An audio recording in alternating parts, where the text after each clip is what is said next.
Brad watched the video on his laptop in grim silence. On the screen, a petite, mature blonde woman entered the room, wrapped in the arms of a tall, muscular man. Her short hair was fixed in a playful, curly style. He was familiar to her. The woman was smiling as she ran her hand across her lover's chest, her expression filled with anxious delight. The guy was tall and much younger than her. He had dark, short cropped hair, broad shoulders, and a narrow waist.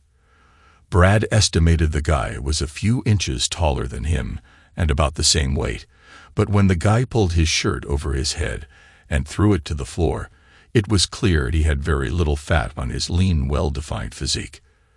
The passionate couple barely entered the room before the young man began kissing her. She offered no resistance when he undressed her. Brad bitterly recognized the matching bra and panty set. It was the sexy ensemble Marie wore last month on the night of their anniversary. Being their 25th anniversary, he wanted to make it special. So after a nice dinner with their daughter and her husband, Brad took his wife dancing at an expensive nightclub. After sharing many romantic dances, they procured a room at a nearby luxury hotel. They were pleasantly inebriated and made love as they have for the past 27 years, 25 of them as man and wife. Brad savored the memory of that night. His wife's slender body was erotically revealed when Morris slid out of her dress at the foot of their bed. She smiled invitingly as she performed an intimate dance, then twirled around playfully displaying her new matching undies. He was very pleased with her choice because the rose-colored material seemed well matched to her flawless pale white complexion. Now those cherished memories were ruined. Bile rose in his throat as Brad forced himself to watch the rest of his wife's betrayal. Carrying her like a child, the tall man walked across the room and dropped her onto the sofa. Marie quickly scrambled to a seated position. The man watched her with a smug look as she quickly attended to his needs. When she was pushed face down on the back of the sofa, he grabbed her short hair and held her in a back bend, continuing without pause. Her face, though not visible, betrayed her frantic state despite the rough handling. Her expression held a twisted smirk, indicating her intense reaction. Brad never realized there was such a wanting side to her personality.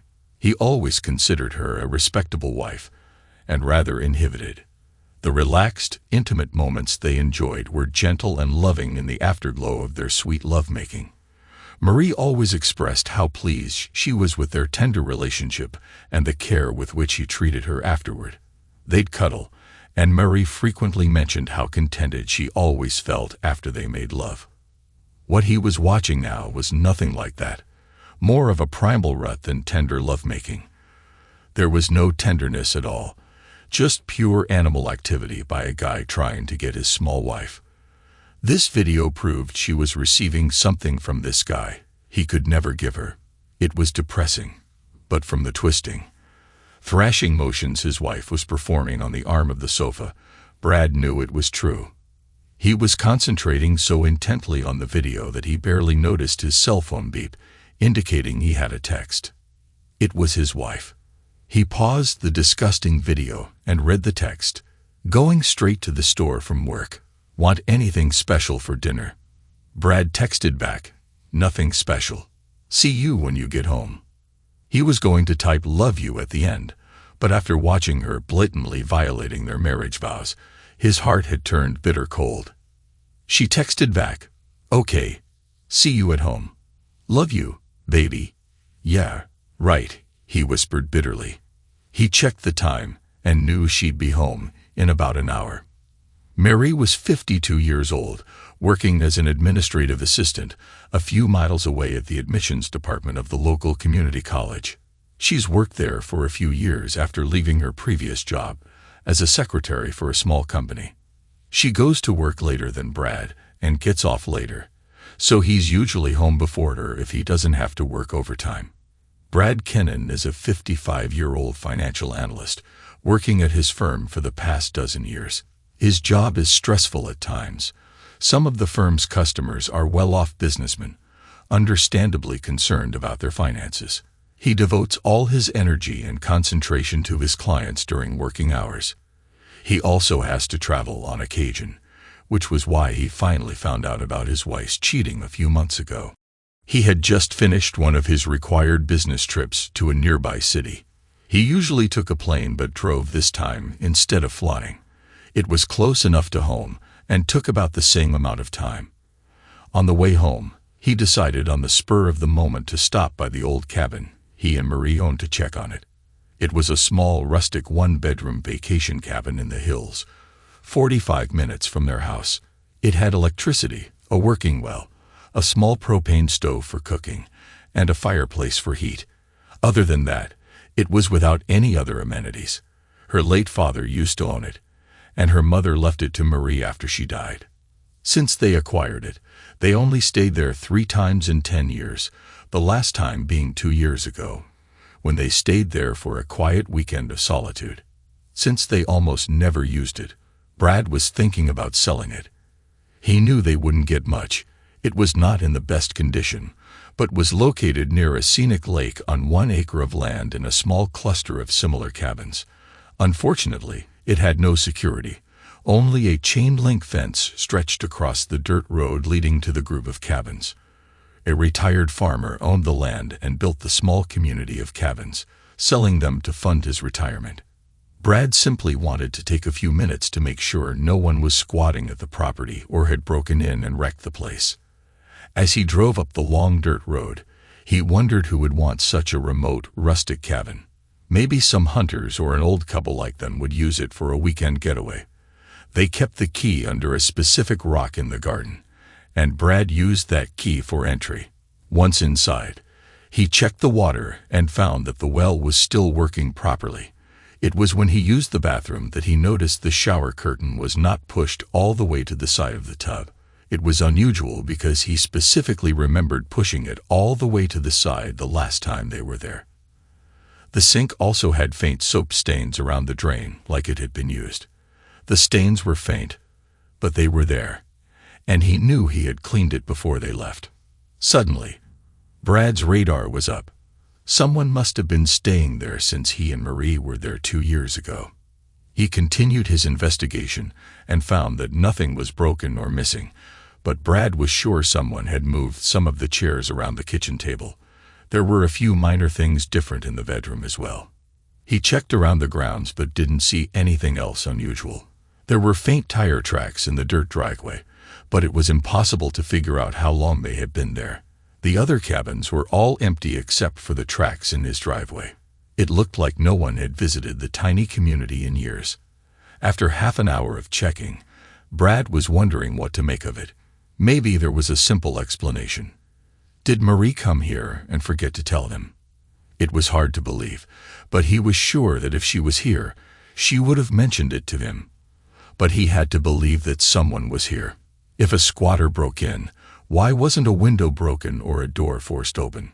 Why wasn't the fireplace dirty or the countertop? Why was nothing that much out of place? Certainly, if someone had invaded the place, they'd have left it a mess and wouldn't take care to put everything back in its proper place. The shower curtain was nearly in the right place, just not pushed all the way to the side of the bathtub.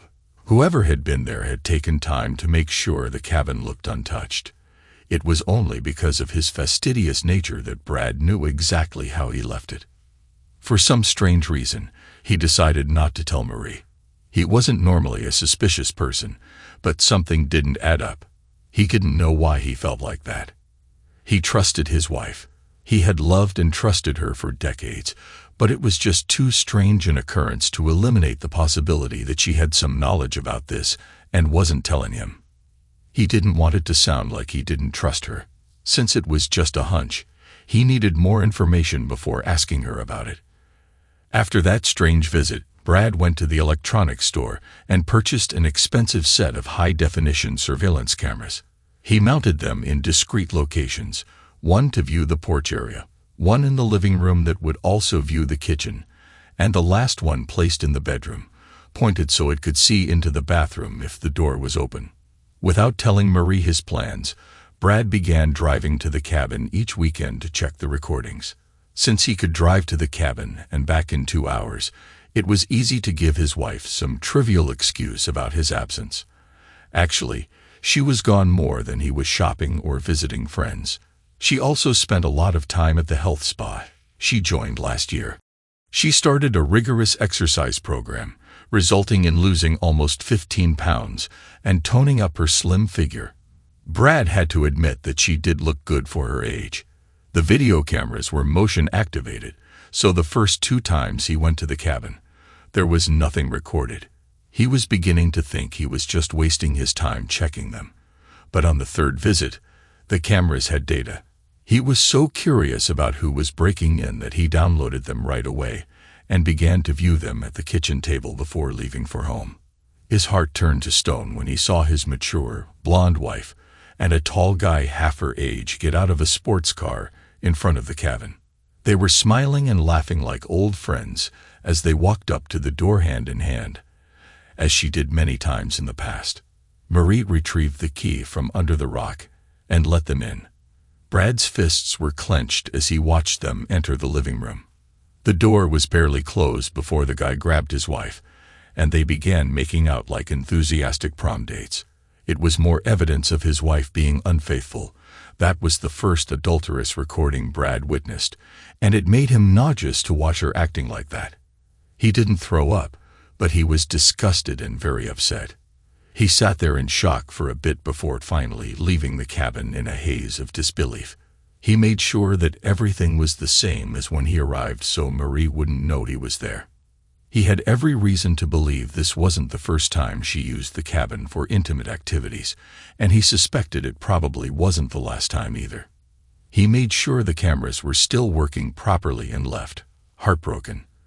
Of course, every fiber of his being wanted to go home, strangle his wife, shoot her lover, and burn down the house to bring the ride home. He managed to get his anger under control, at least enough to think rationally. Until an hour ago, he didn't have the slightest clue she was unfaithful. He loved her unconditionally and always assumed she felt the same toward him. They often discussed cheaters, and Brad thought she felt as he did about adultery. Now he knew differently. He knew he needed more information before going nuts. His late father always told him not to react blindly without thinking, but his dad never had to handle something like this. How could she do this to him? All the way home, Brad racked his brain for some tiny shred of hope for his crumbling marriage. As the miles went by, disturbing questions filled his mind. Was this the only time she cheated? The familiar manner she behaved with that guy made it doubtful, but what if it was? The recording had no sound, so he didn't know what they talked about. Did he really want to trash a 25-year marriage over a one-time lapse in judgment? She had been a great wife up until an hour ago. At least he thought so. He knew he hated her, but at the same time, he still loved her. That's why her betrayal hurts so much. One question really hit him in the gut. If he divorced her, how the hell could he ever replace her? He was 55 years old, a bit overweight, not wealthy, and certainly no stud. He wasn't bad looking for his age, but it was clear his bedroom skills weren't enough to keep his wife faithful. Of course, Marie could still attract guys, and it seemed she had. The video was proof of that. Marie was still a nice-looking older woman with a good figure. There were probably lots of guys who would love to be with her, but how about him? At 55, he wasn't such a great catch anymore. The prospects for him being able to find someone like her again were negligible. It was with these thoughts in his head that he arrived home. Thankfully, Mary wasn't there. She left a note on the table saying she'd be out shopping for a while and wouldn't be home until dinner. Brad ripped up the note in anger, wondering bitterly if she was just out cheating with that jerk again. That was over a month ago. Since then, he retrieved 2 more videos of her having intimate activities at the cabin. The latest was the one with her being intimate on the arm of the sofa. It was no one-time mistake because all 3 videos were of her having intimate moments with the same guy. Once he had the first recording of her affair, Brad managed to keep his cool. He forced himself to behave normally around his wayward wife. Now that he knew she was cheating, he paid a lot more attention to her clothing, what she was doing, and where she went. He made it a point to find out as much about her daily activities as he could. Brad decided against a private detective. If things went as he hoped, he didn't want anyone to suspect he knew about her affair. He just put a GPS device in Marie's car, and when she went on her daily errands, he tracked her on his computer.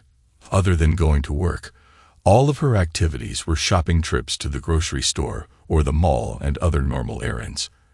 After watching her for a week, he didn't think her affair was with someone at her job. He took a day off a couple of times and followed her after she left work. She always went straight home except on her workout days.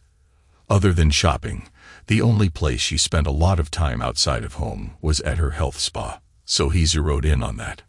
For the past few months, Brad realized his wife had substantially increased the amount of time she was working out. Now he knew why. Brad was actually pleased when she mentioned she was joining a workout class at the spa. He encouraged her, and after a couple of months, saw a definite improvement in her muscle tone. She always had a trim, slim figure, ate right, and was never overweight, but after a few months of steadily working out, she had lost a few pounds and achieved a noticeably toned body. He complimented her on her determination to maintain such a rigorous workout. What a fool he was. Now he suspected the health spa as the source of her affair. The guy in the video was certainly a gym rat, proven by his muscular, well-defined body. Brad made it a point to follow her from work, and got there before she arrived. He watched her enter and could even see her working out because the building had large windows in the front and was well lit. He sat in his car, parked at a discreet distance, and saw her interacting with the staff. It didn't take long to see how friendly she was with a particular young guy with short, dark hair and an impressive build. Brad snapped some pictures with his digital camera. He waited for her to leave the place and watched when she walked out the front door.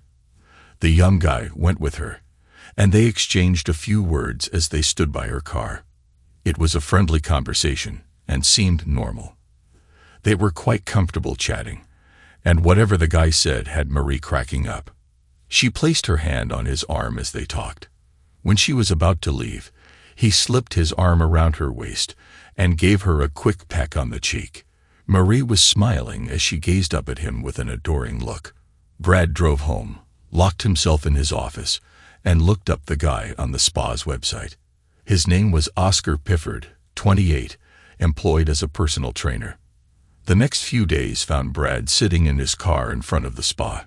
He saw Oscar flirt with Marie whenever she arrived, and he paid her a lot of attention when she worked out.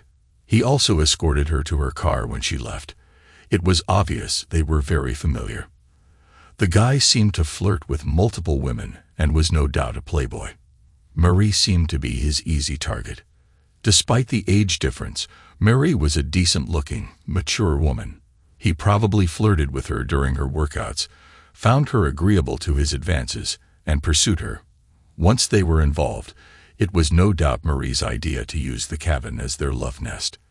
Brad grudgingly appreciated his shrewd wife's choice. Using their house for her affair was obviously dangerous due to nosy neighbors. Brad was there so often. There was a chance they would leave some telltale evidence of their cheating. A motel would leave a paper trail, and if the motel was local, someone might see them enter or leave and report to her husband. On the other hand, the cabin was remote, free, and located far from home. Marie knew her husband and never went there. As long as she kept the place in pristine condition, Brad would never know about all the intimate moments she engaged in there. It was a perfect place for an affair. If he hadn't decided to check on the place after his business trip, he still wouldn't have any idea of his wife's betrayal. During the week, since he acquired the first video, Brad somehow managed to conceal his bitterness. It was difficult not to just slap some sense into her. The only way he controlled himself was to leave the house whenever he felt himself losing it. Despite his anger, he was determined not to reveal his secret just yet to give him time to make the arrangements he needed. After watching the latest video with Marie perched on the arm of the sofa getting intimate by that jerk, he was seething.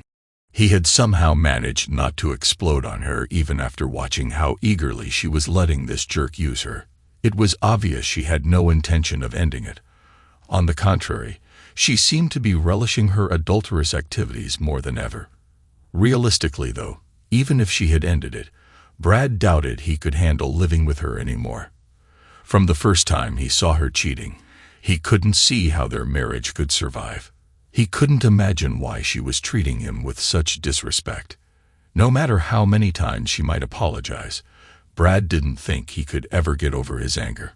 Of course, hiding his knowledge and maintaining a normal lifestyle did give him time to take precautions. As a financial analyst, he knew how to protect himself in a divorce. He had hidden a substantial amount of money, making it unlikely that she would ever get half of their wealth. He would have liked to leave her penniless, but knew from experience that wasn't possible. He tried to figure out a way to ruin his wife and harm her lover, but such a drastic option just wasn't realistic. He wasn't normally a violent person, and the cops were not fools. Any overt violence perpetrated against Pifford or his lying, cheating wife would immediately suspect him. He was bitterly and nearly insanely angry, but he wasn't a super sleuth, an ex-CIA agent, or a mob guy with criminal contacts. He was just a working man trying to do the best for his family, a normal bloke stuck with a wife that seemed to need more than he could offer. He planned his revenge carefully, and then planned to divorce her and try living as a single man. Not a pleasant thought, but what else could he do? He heard a noise and knew she was home. Brad felt his stomach tighten when he heard his wife's car pull into the garage. He had to work hard to force down his anger to appear ignorant, playing the role he assumed for the time being. She entered the kitchen from the garage, and Brad was on guard. He used to love having her come home, knowing she was his lover. Now that sense of desire was a bitter contradiction. As usual, she looked great in her tight blue skirt, high heels, and a thin, sleeveless blouse. The outfit was very professional and appropriate for her job. It was subdued but stylish, designed to display her slender, toned arms and legs in her curvy shape. He always thought she looked like a sexy, mature librarian with her short, permed hair, attractive body, and pretty smile. "Hi, honey," she spoke. "How are you doing?" She walked in with a bag of groceries under her arm. She strolled across the kitchen, set the bag on the table, and leaned up to him for a kiss. "Hi, Marie." He accepted her kiss on the cheek. "Are you hungry?"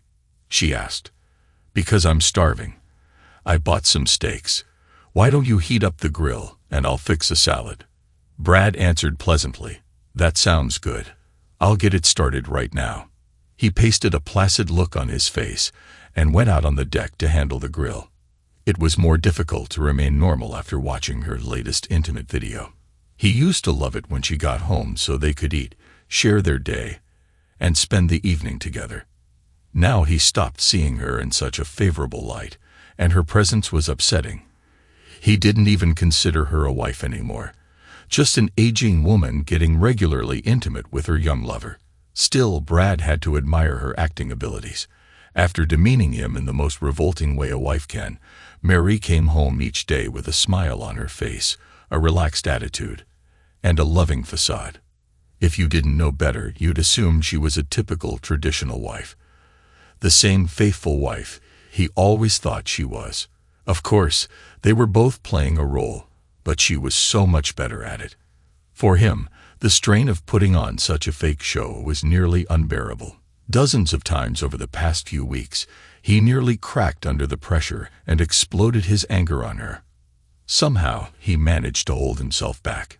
It was fascinating that she was able to compartmentalize her conflicting lives. On one hand, she was cheating on him regularly. Once home, she pretended to be a normal, faithful wife, as loving and attentive as she ever was. Brad could discern no visible effect of her affair, no evidence that she was now giving her attention away to someone else. What was more confusing was that Marie was offering him regular affection. Now, where before her affair, he had to practically beg her for attention, now she was sliding next to him in bed, stroking his back, and whispering encouragement before they went to sleep.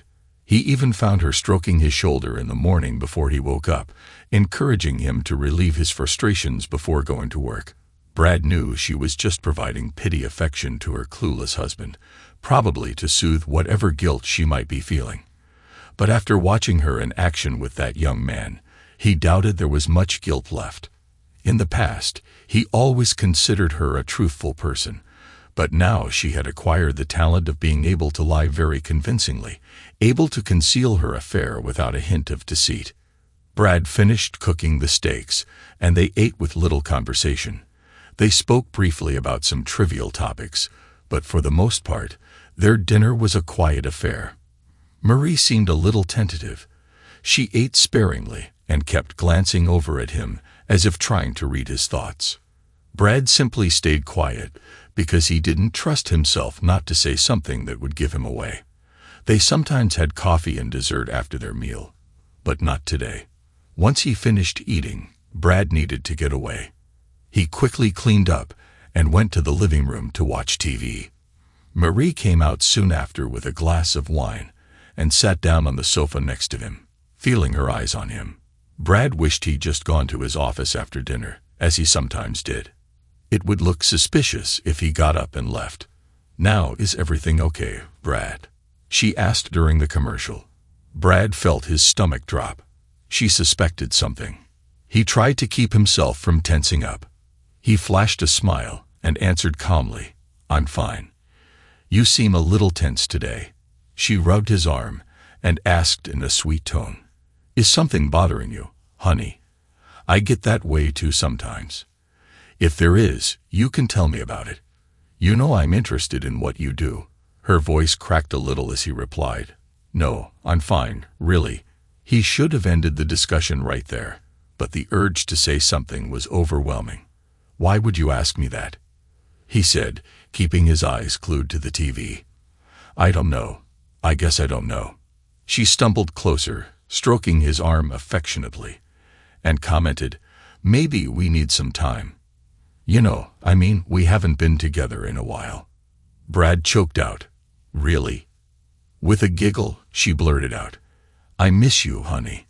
She said it as a joke and chuckled to make him think so, but after decades of making love, there was no way either of them thought that she acted funny when his responding chuckle sounded forced. She looked at him with concern as he warbled, "You? Oh no, I am." They both laughed nervously, but it didn't sound humorous in the least. She turned her attention back to the TV, and both of them sat in silence. Before her affair, Brad hinted for affection regularly, and most of the time, she refused his requests. He never thought too much about it. On the rare occasion when she came on to him, he never refused her. Not once, of course. Her hints were more subtle than his. A smile at the right time, a suggestive touch, or a playful kiss as she fell onto his lap was all it took, and he was following her to the bedroom like an eager puppy. It was so easy before.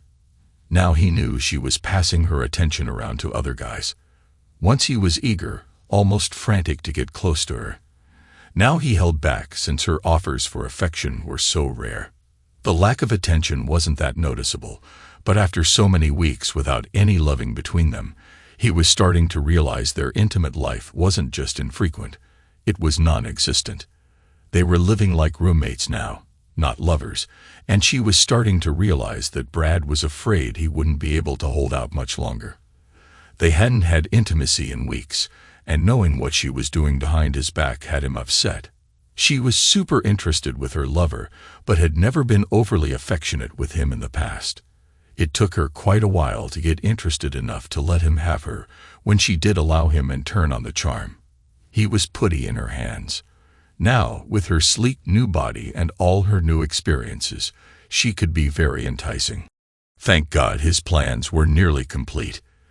Despite her suggested behavior tonight, Brad was determined to hold out. He wasn't going to compete with her new lover. Any intimate activity between them would leave her disappointed. He was sure of it. After watching her wild reaction to the guy's body, he knew she never behaved like that with him. She never would. Next to him, Morris sighed and said, "I just thought you might, want to go to bed a little early tonight. Are you tired?" "No, silly," she giggled playfully, slapping his arm. "I'm not. Do you want to, go to bed now and maybe, Yeah, he knew Brad could feel himself starting to sweat. His body was stirring, and he could feel his face getting red. He knew she was watching him, wondering why he wasn't acting normally or responding favorably to her obvious offer for affection. Maybe in a while. He finally replied in an even tone, "Go on up, honey. I want to watch the show for a bit longer." She frowned with disappointment. He could feel her warmth pressing against him. The smell of her blonde hair and the spicy scent of her perfume were intoxicating. He knew what she had to offer and couldn't forget how delightful she was in bed. He tried to ignore his longing and didn't look at her face so he couldn't see her confused expression. He wished he could switch off his desire for her, but after so long loving her, it was impossible. She turned her attention back to the TV, confused by his reluctance. She was a bit stunned by his rejection. Brad thought to himself, let her feel rejected for once. The show hadn't yet finished when Marie let out a long yawn. She stretched her arms over her head, purposely allowing her shirt to pull tight against her chest. It was a gesture designed to get him to notice her tonight. He just kept staring at the TV. When he didn't react to her suggestive stretching, Marie sighed. "Oh well, I'm a little tired, honey. I guess I'm turning it now. Do you want to come up?" It was a blatant offer he hadn't heard in years. "I'll be up soon," he replied indifferently. "Oh, okay. Just wake me when you come up," she said, adding, "I probably won't be asleep right away." "All right. See you soon." She gave him a long, hard look, kissed his cheek, rose from her seat, and went to the bedroom. Brad breathed a sigh of relief. He stayed in the living room for 3 hours longer. It was after 1 o'clock before he tiptoed to the bedroom door, peeked into the room to make sure she was sleeping, before removing his clothes and joining her in bed.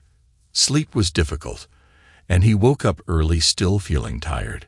She was still sleeping when he slipped out of bed, gathered his clothes, and went to the guest room to dress so he wouldn't wake her. He was frustrated but held on to his pride. He wasn't going to intimate with her while she was cheating. He longed for the old days when he could just slide next to his wife, initiate relations, and make passionate love to her without the mental baggage. But she had started this, and he wasn't going to reward her by acting normal. If she wanted to have affection so badly, go see her jerk and get her attention. She chose to be his toy, and it wasn't his job to make her happy anymore. The atmosphere around their house grew tense. Marie was confused and wondered if something was wrong because she and Brad barely spoke. He did speak to her at times, usually during dinner, but there was little affection, and he never initiated physical contact anymore. If she hugged him, he would stiffen up. Other times, he would flinch if she touched his arm or shoulder. Something was bothering him, but he wouldn't say what. She tried to draw him out, but he just deflected her concerns or changed the subject. She used to feel his love from his actions and kind words. Now she knew they had lost an important connection. She never found him this difficult to talk to. The next night, Marie made another attempt to seduce him as before. She wondered if he knew about her affair, but quickly discounted that possibility because she and Oscar had been so discreet. Only the people at her spa knew that she even knew him during her workouts. They acted friendly to avoid suspicion, but behaved properly. Whatever physical contact they enjoyed was away from the spa and anyone they knew. Any intimate pleasure she received from her young lover was reserved for her visits to her father's old cabin. Marie was concerned about Brad's behavior, but not overly so.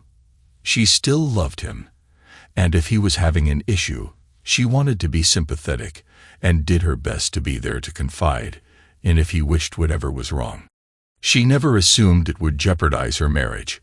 It must be some problem at work, she thought. A situation that came up occasionally. She was disappointed they hadn't made love for so long. She had to believe that he was getting lonely, but that wasn't her fault. She offered herself more in the last month than she had in years, and she certainly wasn't lonely. Not with all the incredible out-of-this-world intimate moments she had with Oscar. Even so, she didn't want Brad to feel neglected and wondered why he didn't want her anymore. Was he no longer attracted to her? That didn't seem possible. She was in better shape than she had been in years. He was getting older. Maybe he was already losing his affection drive and wasn't interested in affection anymore. It was ironic that with Brad's affection drive cooling off, hers was heating up lately. She was attracting young guys by the dozens. Her new improved figure hadn't gone unnoticed by any of the men where she worked. Being around college guys most of the day, Marie was getting hit on regularly. So many guys were chatting her up. She had to be careful to maintain a professional distance and not lead them on. With her lover on the side, she was getting her cravings satisfied, but she wanted her husband to be happy too. Their relationship had never been very exciting in the bedroom, so she wasn't too concerned that he was acting distant. She would just continue to be the loving, consoling wife she always was with Brad and save her intimate cravings for her young, well-endowed lover. Marie knew her affair would cool off eventually, but at the moment, it was still going hot and heavy. Whenever she had a chance, she'd meet Oscar up at the cabin, where they would enjoy a couple of hours of exciting, passionate moments.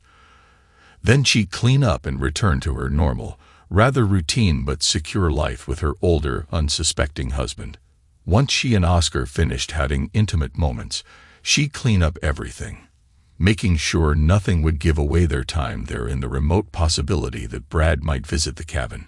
She insisted on using the sofa, the kitchen table, or the floor, anywhere that she could clean up easily. They never had intimate moments in the bed where the chance of a stain could implicate her. It was a perfect situation. Despite Brad's strange behavior, she wasn't giving it up. As the next week went by, Brad's apathetic attitude bothered her. She wondered if he suspected something was wrong and decided to take a break from her affair just for a while until her husband got back to normal. She told Oscar they needed a break, and he was disappointed to hear that. He thought she was worried about nothing but went along anyway. By the second week of their break, she was having trouble keeping her mind off intimacy. She found herself daydreaming about the cabin, longing for Oscar's rough affection. She didn't want to get involved with any guy besides Oscar, but working at a college meant she was around young, attractive men all day. She found herself fantasizing about men she knew at work and was starting to feel vulnerable to any good-looking guy's attention. Before her affair, Marie barely noticed the men she worked with. She was not a very physical person and didn't concern herself with affection too much. But since she started engaging in regular intimate moments with a young, experienced lover, she found she couldn't live without it anymore. When her cravings grew to an uncomfortable level, she decided to end her abstinence. During her weekly workout, she let Oscar know she was available again. She made it clear she wanted to restart their affair, and he was ready as well. They kept their distance from each other that day, maintaining a facade of respectability. When he escorted her to her car, the two lovers made plans to meet the following week to resume relations. Brad mentioned some business meeting that day, giving her a few precious hours to sneak away. Marie went home with a spring in her step and a twinkle in her eyes.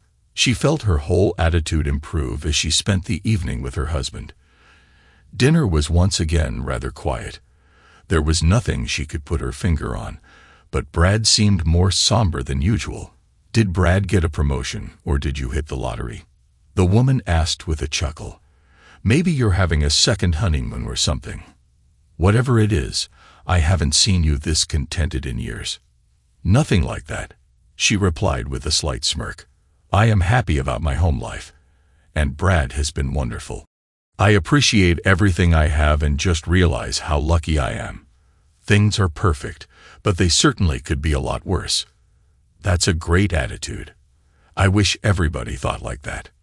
Marie went home after work feeling on top of the world. She couldn't wait for her meeting with her lover in a few days. She was so interested. She wanted to take a shower the second she got home to cool down her body. The smell of something delicious was coming from the stove. When she walked into the kitchen, she was quite pleased that Brad already had dinner prepared for them. When she arrived, she gave him a big hug and was pleasantly surprised when he hugged her back and kissed her cheek. "This is wonderful, Brad," she gushed as she appraised the meal. "Would you like some wine with dinner?" "Honey, yes, "I'll take a glass," she said, adding suggestively. "But I don't want to get too sleepy because I want to reward you later for making such a delicious meal. Your smile is reward enough for me, darling." "Oh no," she giggled. "I'm going to give you something a lot better than a smile tonight. It's been a long time since we've been together, and I want to show my wonderful husband how much I love him." Brad pasted a smile on his face and replied, "I think you're wonderful too." They ate and conversed normally for a change. Marie was pleased that Brad seemed to be coming out of his shell. She found the dinner pleasant and welcome relief from the strained tone of their interactions lately. Later, after cleaning up the dishes, which they did together, husband and wife went to the living room to watch some TV. It was their regular routine. But tonight, with her upbeat attitude, Marie was determined to seduce her husband. It had been weeks without a bit of physical contact, and she missed it. Despite his age, Brad was still an attractive, healthy man, no doubt with sexual needs that weren't being met. Despite having a lover on the side, she still wanted to satisfy her husband's needs and was determined to do just that tonight. "Thank God, he's in a good mood for a change," she thought. She touched Brad's arm and excused herself during a commercial. She went to the bedroom and undressed, changing into more revealing clothing. She knew he loved her in skimpy clothes. She pulled a thin tank top from the dresser along with a pair of tight shorts. The tank top would leave her thin arms and shoulders bare, and the shorts fit tight over her round hips, feeling playful. She removed her bra and left it off. She put on the skimpy top and started to put on the shorts but decided against it, wearing just a thin, tiny top, filmy bikini panties and nothing else. Even her indifferent, uninterested husband would have to be turned on. She looked in the mirror, smiling at how alluring she looked. Her attractive reflection was proof that even at her age, she looked stunning. She was positive Brad couldn't help being aroused. One look at her made it obvious she was in the mood, with so much on display and her eager attitude. There was no way he'd refuse her tonight. With a wicked smirk on her face, she could hardly wait to join Brad on the sofa and pranced out of the bedroom. Her mind was set as she headed back to the living room to seduce him. Brad was in the kitchen when she returned, so she sat down on the sofa, assumed a sexy pose, and waited. He came into the room with a beer and another glass of wine for her. She flashed him a seductive smile and patted the seat next to her. His eyebrows raised when he saw what she had on. She could feel the tension building in her as he returned to his seat next to her. "I filled your glass," he told her, handing her the glass. "I hope you wanted more." "Yes, I'm sure in the mood for some," she said, trying to give him as many hints as she could. "I'm in the mood for something else too, darling." "I can see," he said with amusement. She knew she looked enticing and available. Knowing how alluring she looked was getting her pretty worked up. She rarely felt so interested in her husband, so tonight was probably the most attraction she had felt toward him in months. She could only imagine the reaction Oscar would have seen her like this, but while she wanted her husband to be affectionate, she didn't want to look too needy and throw herself at him. It was important to her ego to let Brad get the hint first, so she sat next to him, giving him plenty to look at, flashing all the green lights she could, hoping he'd make the first move. Instead, he just stared at the TV. After a while, she moved closer. The TV droned on as she sipped her wine and tried to press herself against him. At one point, she let her head fall onto his shoulder and began to rub his arm. She knew he had to realize she was ready, but why didn't he look at her? It was during the next show that she began to feel tired. She was frustrated with her indifferent husband and tried to remain open to any move he would make. The voices on the TV were boring, and the wine was making her sleepy. She didn't know that Brad had put a sleeping pill in her wine. It wasn't long before Marie was having trouble keeping her eyes open. Pretty soon, she dozed off. It was dark when she woke up on the sofa. There was a blanket on her, the TV was off, and Brad was gone. "What the hell?" she mumbled sleepily. The clock on the wall said 4 a.m. Still half asleep, she got up and stumbled into the bedroom. Brad was in bed sound asleep. "Damn him," she cursed softly. What's the matter with him? Without changing into her nightgown, Marie crawled into bed next to him, feeling very weary, and quickly fell asleep. The next day, she was bitter about his lack of attention. She gave him every chance to have intimate moments, and he just blew her off. It's loss, she thought angrily. She got up and realized it was nearly noon. The sun was already out, and Brad was in the kitchen. "Morning, honey," he said as she entered the room. "Want some coffee?" "Yeah, sure," she answered blandly. "What happened last night?" "You fell asleep," he told her, smiling. "I guess you had a hard week, and you were tired. You look so sweet. I didn't want to disturb you. You should have woken me up." "I know, but, well, you know," he replied ambiguously. "By the way, Marie, why don't we get away for the weekend?" "Get away?" "Yeah, let's go up to the cabin for a couple of days," he suggested with a grin. "We both have been working hard lately and haven't spent much time together." Marie was still sleepy and a little confused. She took a sip of her coffee and tried to clear the cobwebs from her brain before answering. "The cabin. We haven't been there in years." "I know, but we could use a little time together. You know, it's so quiet there. I bet we can have a lot of time to reconnect and, have some fun." Fun. Marie's mind cleared, and her eyes suddenly opened. Was he hinting about having affection after leaving her hanging last night? She wasn't expecting this. "Fun, huh?" "Yeah," Brad chuckled. "I know I'm not that romantic, but if we got away from our normal routine, maybe something would click. It's just for the weekend because we both have to work on Monday, but it could be fun. How about it?" She shrugged her shoulders. "Yes, so we have to go to the store and get some things. I already have everything we need. I went shopping yesterday." "Well, aren't you the Boy Scout? Always prepared." "I see," she giggled. "Yeah, have to be prepared," he laughed back. "I think we should just clean up, dress, and head out. Let's start our weekend right now." Marie was becoming more anxious the more she thought about it. Why not? A weekend away in the woods with her husband might get their loving relationship back on track. The way he was talking, she might even get to seduce him. "Okay, let me get changed, and I'll pack a bag." "Great," Brad exclaimed, grinning eagerly. "I already have my stuff packed. I'll put it in the car, and we can head out shortly." On the way to the cabin, Marie tried to use her cell phone to send a text, but found it wasn't working. "Oh, darn it," she said, punching buttons on the phone.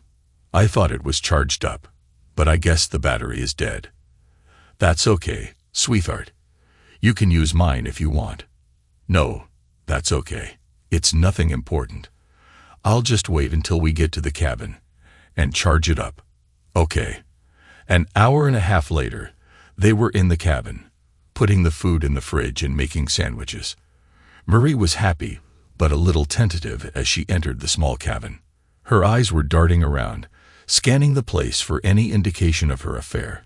But as she and Brad made themselves at home, she didn't see anything unusual, and he didn't notice anything either.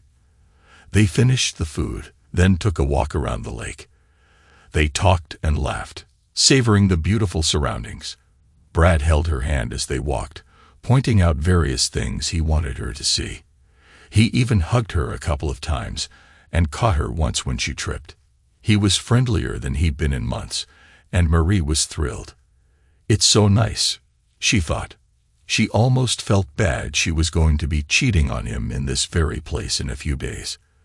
The afternoon was terrific, and the evening even better. Marie hadn't felt this close to her husband in a long time. Once they were back in the cabin, she took a chance and kissed him. He didn't refuse her affection. When it grew dark, Brad put on some music, and they opened a bottle of wine. As they drank, he told funny stories about events in the past years of their marriage. Marie was pleasantly high from the alcohol and tried to interest him in holding her when he accepted his arms wrapped around her slim body. She felt her body begin to tingle in anticipation. The romantic atmosphere continued when they went to bed. Instead of lying apart, as they did at home, Tonight they lay side by side, gently kissing and stroking each other. Marie was very excited at the prospect of finally having her husband make love to her. "It's been so long. Please, honey," she purred, parting her legs invitingly. "Don't play with me anymore. I'm yours. Go ahead and take me. I'm so ready." "You are?" he teased. "God, yes," I could scream. "Can't you tell?"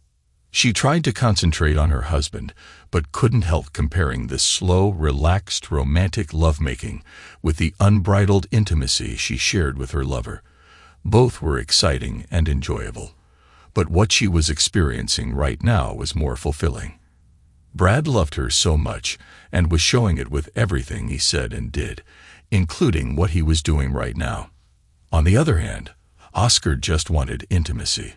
There was no love involved between them. She knew that he just wanted intimacy during their time together. The young man simply engaged with her as if she were an inanimate object. She enjoyed the young man's attention, but had to admit she would never trade that for what she was experiencing right now. She wasn't sure what time it was when she heard a noise outside. It must have been nearly 10 o'clock, which was early for them to go to bed. But out here in the sticks, with no TV to watch, going to bed early seemed proper. A moment later, there was another suspicious noise. Her ears perked up, and she felt Brad stiffen and sit up. "What the hell is that?" he whispered with alarm. "Is someone outside?"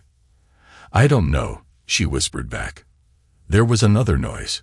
It sounded like someone was on the porch with wide eyes watching the door. Marie sat up next to her husband.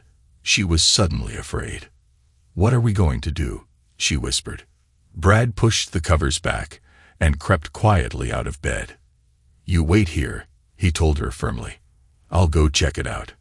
Suddenly, the doorknob was rattling, and Marie's hand went to her mouth. She was scared to death as Brad moved to his bag and removed something before she could see what it was. She heard the front door swing open. Her eyes bugged out as she saw a dark shadow of a figure at the door and realized it must be a home invasion. She screamed in panic. The next second, there was a bright flash and a near-spitting blast. A second later, there was another blast, and Marie realized her husband had shot the invader with a pistol from the bedroom. She heard the man grunt and topple over on the floor, grabbing at his throat where the bullet had hit him. She screamed again, unable to believe what was happening as she sobbed. The room was quiet. "Oh my God," she cried out, her hands over her face. Brad moved cautiously toward the downed man. He held the pistol trained on him as he moved forward. After a moment, he touched the man's neck to check for a pulse to see if he was dead.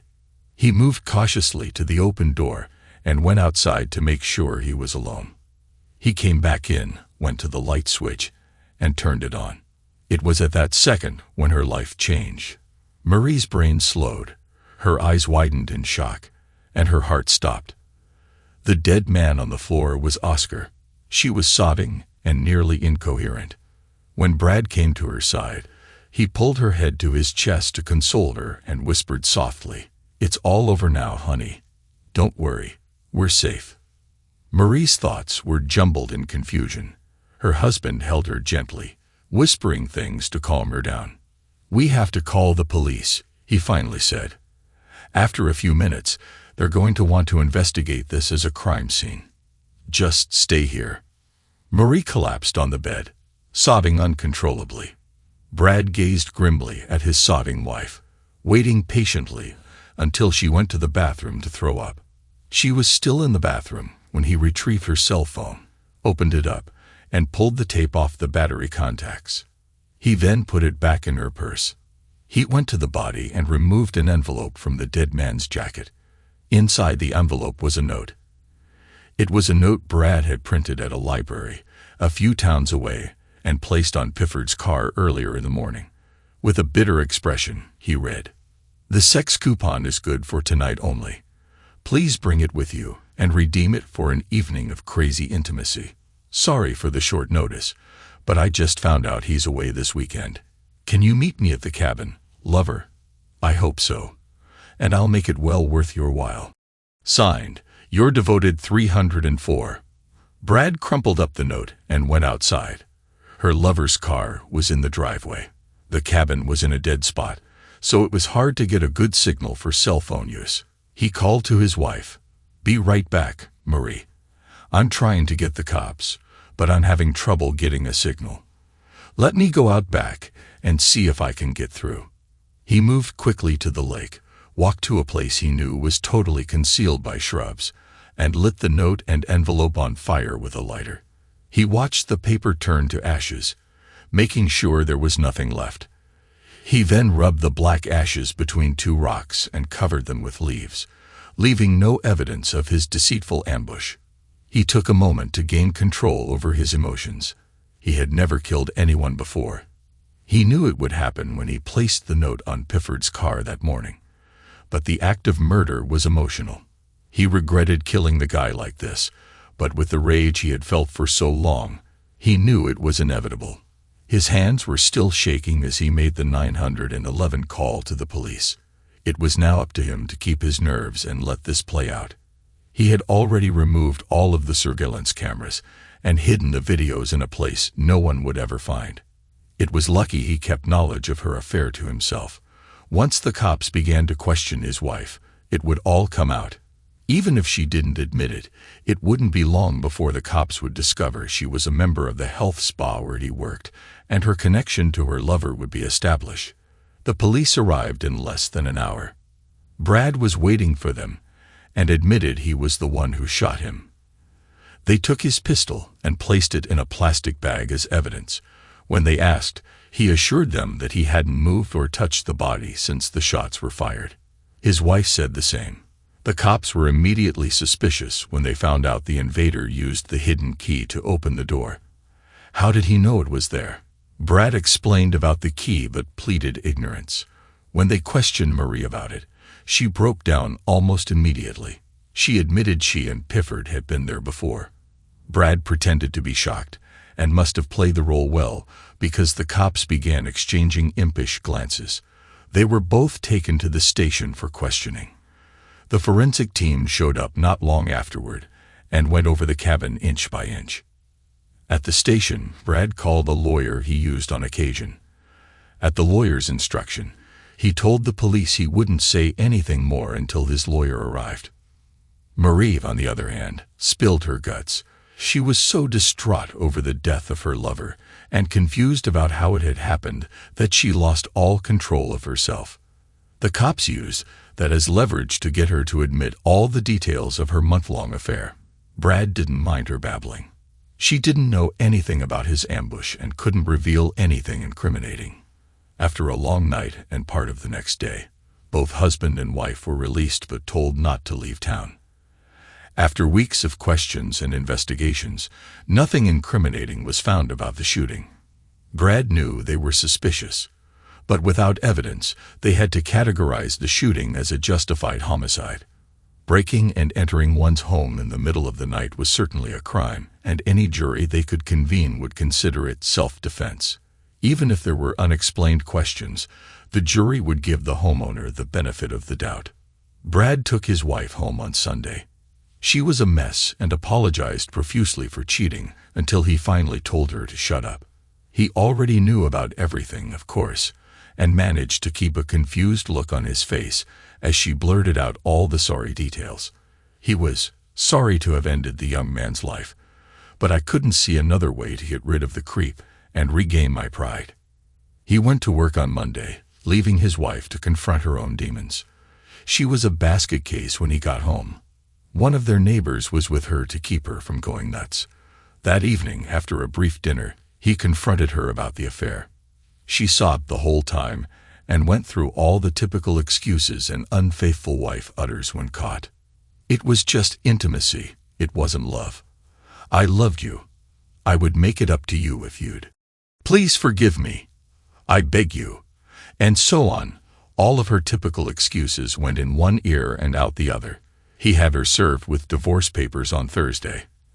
At home, she still hadn't returned to work and nearly collapsed when she was handed the documents. Brad figured losing both her husband and her lover in the same week must have been overwhelming. She was so distraught that he took her to the emergency room to have her checked out. When he couldn't calm her down, Brad packed a suitcase. Marie kept begging him to stay and forgive her. "What am I going to do now?" She sobbed with little concern. He replied, "I have no idea. We're getting a divorce, Marie. You're not my problem anymore, but I love you. I can't live without you, Brad." She pleaded, "Please forgive me, Brad." When she kept on begging, Brad finally told her coldly, "Just go find another companion. Marie, you seem to have no trouble finding them. Just make sure it's someone with a big presence, like that jerk you were with." That bitter reply had the poor woman sobbing inconsolably. He left the home that weekend, never to return.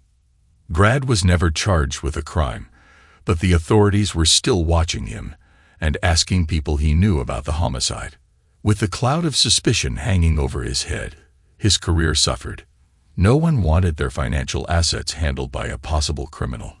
He finally left his job but found another one not long after and was able to pay his bills. They sold the house and the cabin. He and Marie split the profits.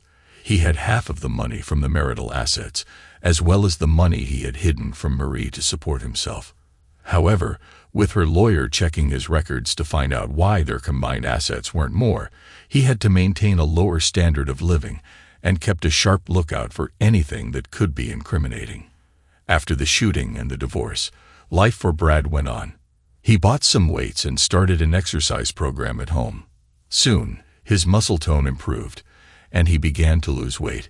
He kept in touch with his daughter and visited her when he could. She was very upset about how their marriage ended and tried to get him to reconsider the divorce. Brad told her gently but firmly that it would never happen. After being cheated on for so long, there was no chance of reconciliation. Despite his concerns about his attractiveness, Brad did find women to date. They were older, but so was he. Some were even quite attractive and nice to be around. It took him a few months to get up the nerve to ask one out, but it was a relief to meet people, socialize, and enjoy female company again. He didn't want another long-term relationship just yet, but he had a career and many good years ahead. Even at 55, he could still attract female attention. During the months after his divorce, he wasn't as lonely as he thought he'd be. Unlike his gradual transition to a normal existence, Marie's shock at what happened turned into depression, and it took her a long time to get over it. Her easygoing attitude about sex life and love was gone. Her husband, whom she still loved, had divorced her. Her young, attractive companion was dead, and she wasn't able to keep her emotions under control enough to find another. The robust intimacy life she enjoyed before her divorce disappeared and wasn't coming back. She was seeing a therapist regularly, who had her on medication that was helping her cope. Her health was fading, so their daughter got her under a doctor's care. She stopped working out and gained quite a bit of weight.